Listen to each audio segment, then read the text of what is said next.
Falling to the Leafs, what is going on with Radko Gudas, and much more on this episode of Locked On Anaheim Ducks.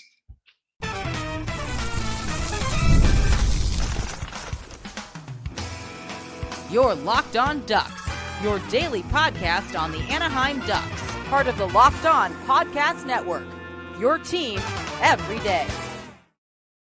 Hello and welcome back, everydayers. Thanks for making Locked On Anaheim Ducks your first listen every day, part of the Locked On Podcast Network, your team every day. I'm Kyle Carr, and I'm a lifelong Anaheim Ducks fan, and I've spent multiple years covering collegiate sports, including college hockey.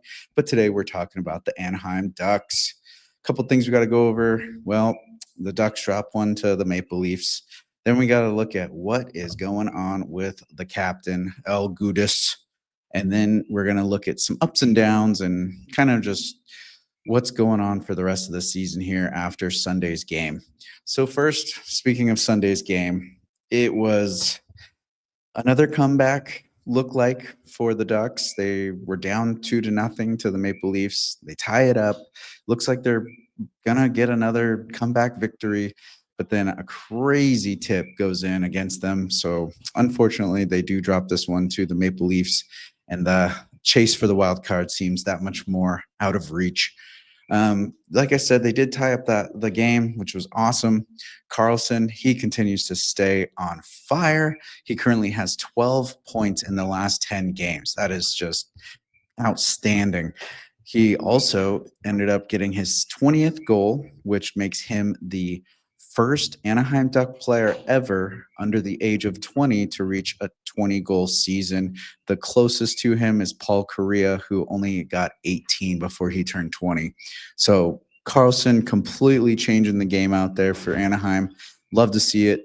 Glad he's buzzing. His new shoes dropped on Sunday with the Vans collab, and he's feeling it out there. He is definitely feeling it out there. Sam Colangelo also gets back in on the scoring sheet with the goal after his little injury that he was out for. So good to have him getting goals again. And it was a power play goal. Of all things, the Ducks finally score on the power play.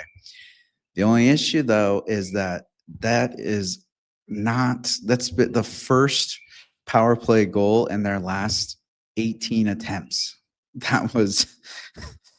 Last 19 attempts. They've had 0 power plays up until Colangelo's goal. So 1 out of 19, I believe, is failing, if my math is correct. But a little positivity, I guess, goes a long ways because they finally got one.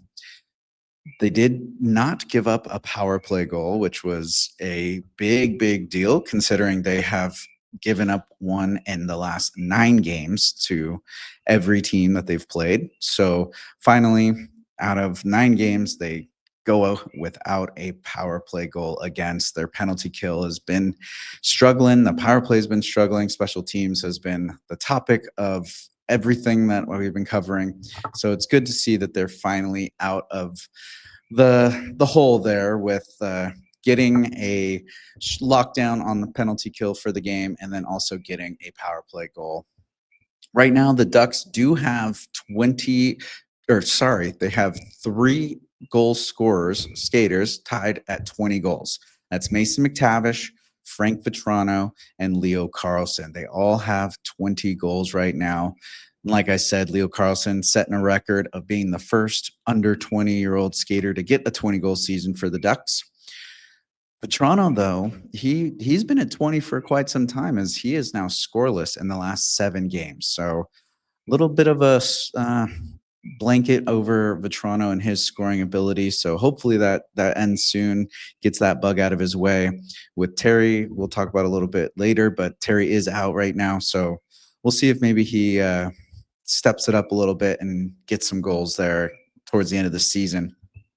Right now, the Ducks are just below 500 with 32 wins, 33 losses, and 8 OT losses. They're at about 0.498 points percentage. So they're getting there. They're just below. And compared to last year, it's honestly a big improvement to be right there at the 500 mark, kind of skirting it. So a little bit of improvement from last year, and just looking into next year and going into next season, I see a lot of positivity, a lot of growth that can happen over the offseason. And now that the guys are kind of getting bought in, they've been playing all these kind of big minutes and chasing this wild card, and just seeing how they have been giving up a lot of, really it's just been one goal games. There hasn't been too much of these games that are out of reach. We've only had, like, I think the St. Louis and the Washington games were the only ones out of the last 10 that were pretty unfortunate scores for the Ducks. So they are getting in there. Right now, the Ducks need to go 8-1 for the rest of the season. They've got 9 games left. They need to win 8 out of those. And I mean, 9 of them would be great too, but they need to get 8. And then St. Louis and everyone below needs to just not win a game. They have to get to 87 points right now. That's the wild card spot.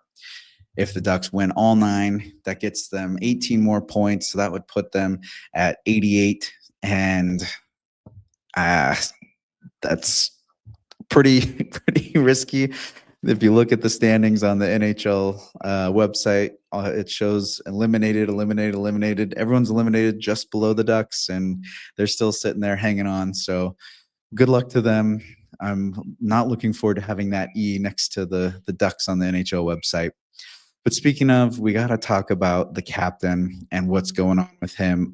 It's been a little rough watching him play lately, and when the leadership is not having a good time, it definitely doesn't help the younger guys and the younger cats. So we'll talk about what's going on with Radko Gudas, the captain, and just kind of break down what's been happening with him. So we'll get to that right after this.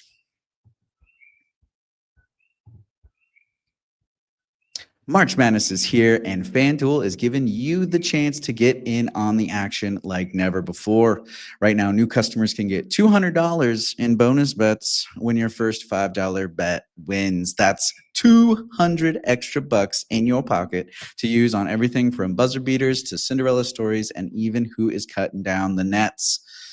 Look, it's that exciting time right now. The Frozen Four is finally set for the NCAA college hockey. We've got March Madness cruising to the Final Four. Everything is just coming to the peak of championships. There's so much to watch, so much you can put your money on, and that's where FanDuel comes in. They make it so easy. They've got everything right in front of you. Super convenient to look at and use. So make sure you visit FanDuel.com and get in on the college hoops action all tournament long.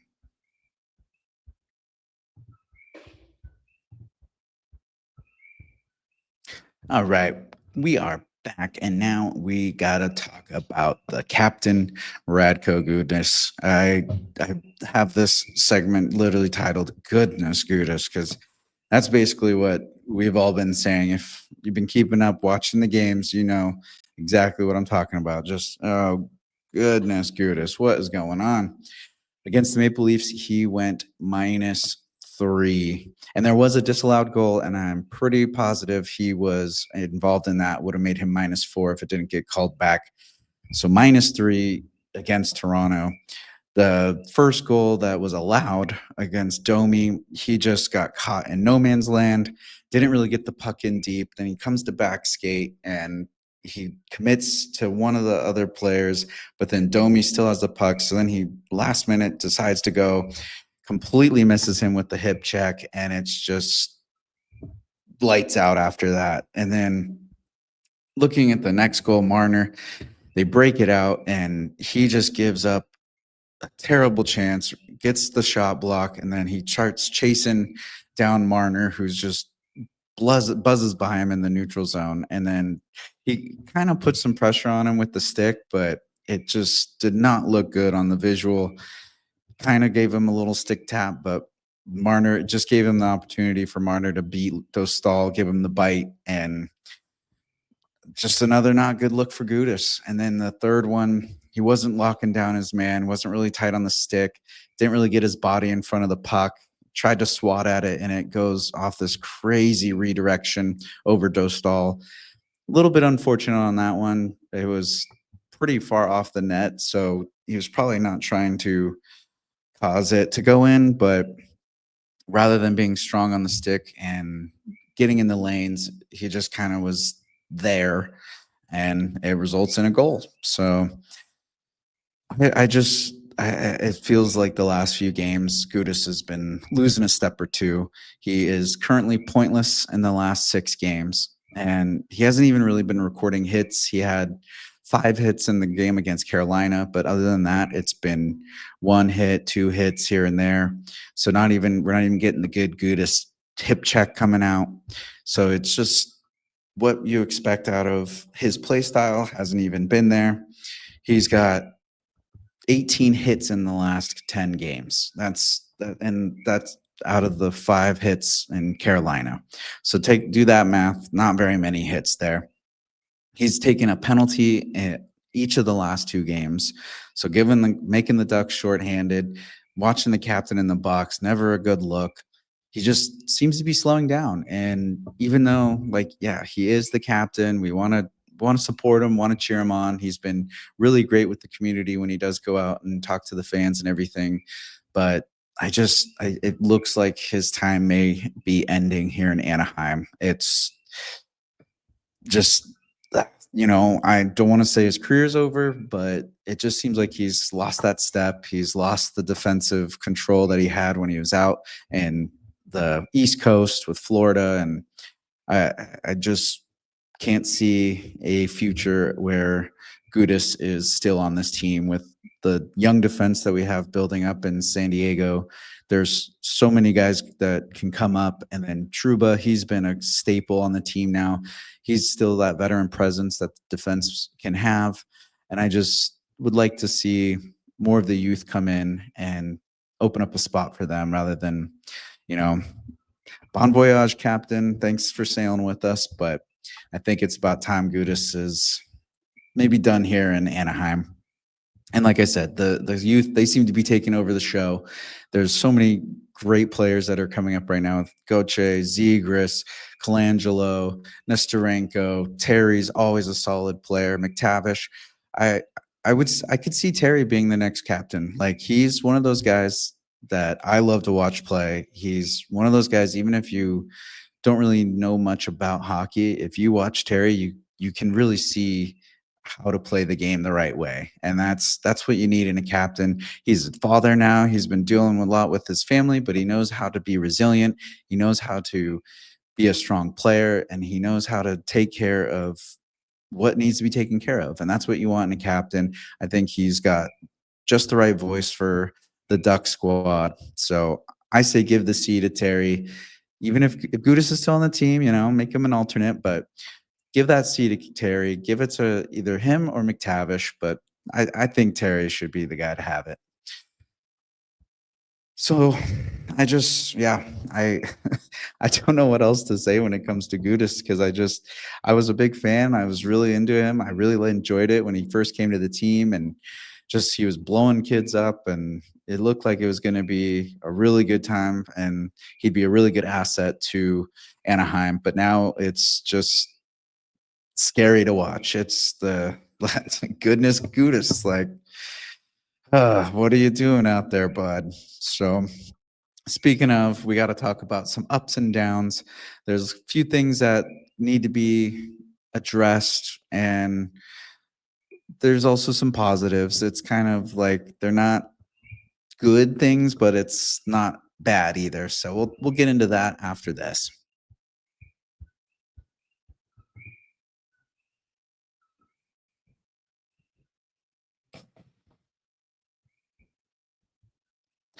Okay, welcome back, guys. Now, looking at what's coming up ahead, we've got the next 5 games.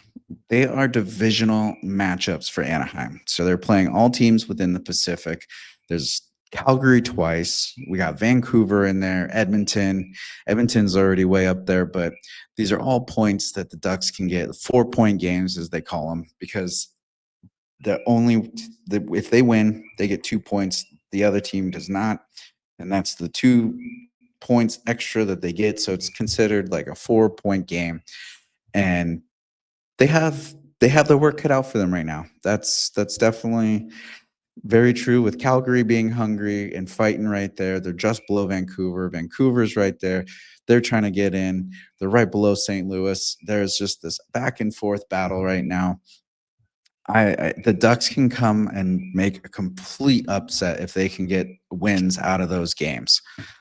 Calgary just won an OT, and they like I said, they play them twice in the next 5 games. There are some concerns. I have some major concerns. Well, one, they play the Sharks first, and the Sharks, they're a smaller, weaker team, but the Ducks have a habit of playing down to their level. And I could see somehow San Jose coming away with a win because Anaheim won't play their right style. They won't play their game. They'll try to play a lockdown style and they won't play off the rush. And it's going to be a huge pond hockey game. And it's just going to be who can score the last goal before the buzzer. And it's going to be like a 5-6 game or something crazy like that. So that's a little concerning because they do tend to give up those weak games. But then with Calgary, and also there's the injuries. The injury train is a brewing. We got Jacob Trouba out day to day after leaving the game against the Rangers. And then the weirdest collision happened with Troy Terry and Frank Vetrano, which caused Terry to have to leave the game on Sunday. And the injury still has been undisclosed by Greg Cronin. He is out day to day. And if Terry is out, I don't know what that's going to mean for the team there. With Ross Johnston now, basically it was stated that he is not going to return the rest of the season. That was reported by Derek Lee of the Hockey News. So Ross Johnston's completely done for the season. And that leaves a little bit of depth issue with the forwards. As Trouba's out, now we've got Chillington covering for the defense. And that leaves, okay, who's going to cover? If Terry is out, who do we get for the forwards? There is no Nathan Goucher. I'd say he would be one of the guys that would probably come up, but he's out completely down in San Diego. He was just announced this last couple weeks that he's out. So who would come up? I have some ideas. We'll get into that there for a sec. But one thing I wanted to look at before we get into, the possibility of who could come up for San Diego, we got to look at the way the Ducks have been playing in the last few. Right now, out of the last 10 games, they are only -5 in their goal differentials. So that shows that one, they are losing more out of they're getting scored out. They're outscored. They are getting outscored right now in the last 10, but only -5 with a couple blowout games in there. That means they are only letting a couple of these games go to 1-goal games, or they're coming out with a win.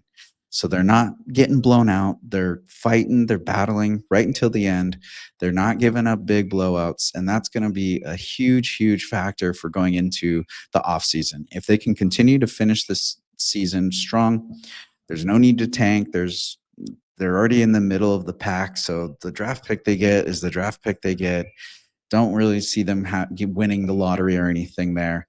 But if they can go and get good points, get some good time, get good wins out of the last 9 games, then that's confidence that goes into the offseason, and that helps them build up.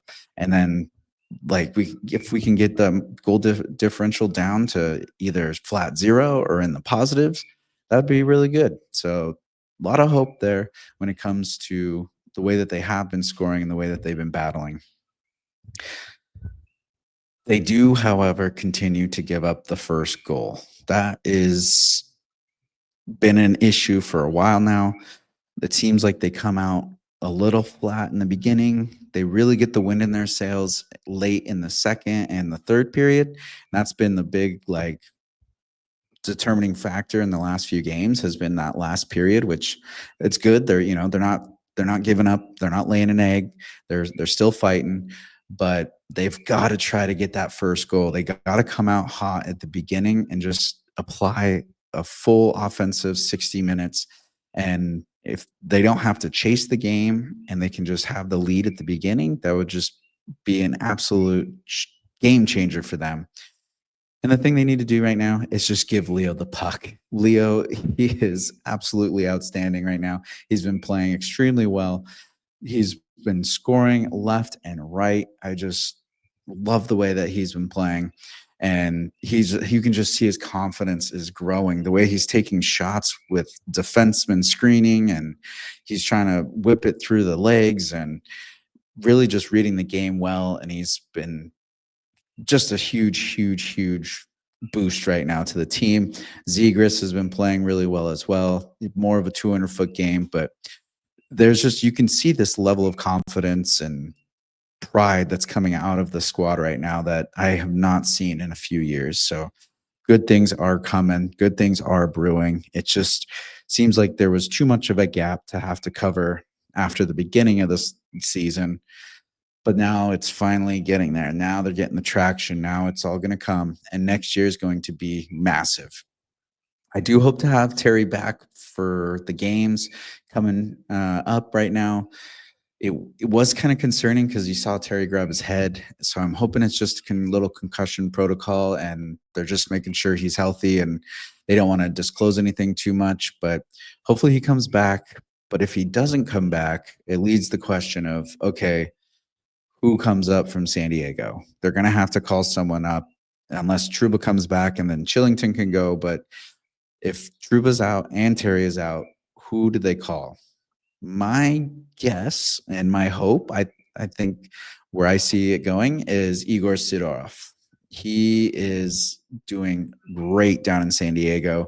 He's a big body. Everyone's been absolutely hyped for him. All the San Diego fans love watching him play. He currently has 18 goals, 20 assists for a total of 38 points in his 52 games that he's played with San Diego. And he has 3 points in the last 5. He's just been an absolute stud out there for the goals. And if he can come up and get some NHL playing time right before the San Diego makes this push for the playoffs, that could be a little, big building block for him as well.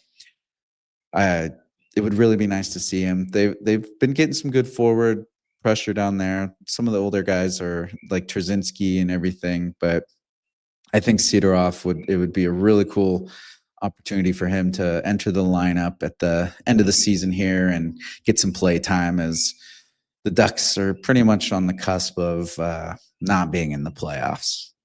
So it's an opportunity for him to get some experience and get the youth back in there and see how he can do. And I really look forward to the games coming up this week. There's a lot of, like I said, it's all division games, and we'll have updates on how the injuries are looking and practice lines and what's going on in the world of the Ducks. So stay tuned. Make sure you keep tuning in, checking out. Look for Locked On Anaheim Ducks on YouTube, Apple, Spotify, anywhere that you listen to podcasts. Listen in, share it, check it out. Look it up on your Fire TV. Look up Anaheim Ducks on there. We got our shows clicking on there as well. So thank you again for making Locked On Anaheim Ducks your first listen today. For your second listen, check out Locked On NHL podcast, bringing you the daily league-wide stories that matter with the local coverage you love from Locked On. Find Locked On NHL on YouTube or wherever you listen to podcasts. I am Kyle Carr. Be good out there.